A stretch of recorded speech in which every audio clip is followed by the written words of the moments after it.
With one of our panelists this week. You were on with Chris Matthews, and he asked you a question about Bernie Sanders. Let me play the clip and then get you to respond on the other side. What is the difference between a Democrat and a socialist? I used to think there was a big difference. What do you think it is? The difference between... a Democrat like Hillary Clinton and a socialist like Bernie Sanders. What's the difference between being a Democrat and being a Republican? Well, what's the bigger difference? What's the big difference between a Democrat and a socialist? You're the chairman of the Democratic Party. Tell me the difference between you and a socialist.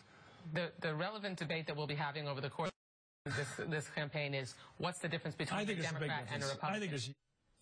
Given that Bernie Sanders is an unabashed socialist, believes in social democratic governments, likes the ones in Europe, what is the difference? Can you explain the difference?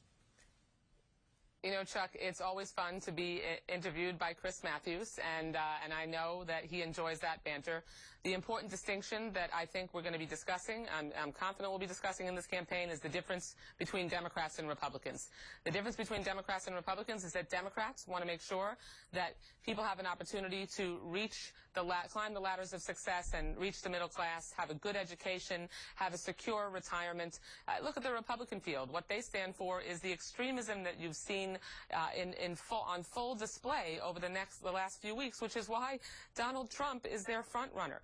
I mean, Donald Trump is essentially a reflection of where the Republican Party is today, limiting a woman's right to make her own health care decisions, shifting to a more privately focused education system, ending Medicare as we know it.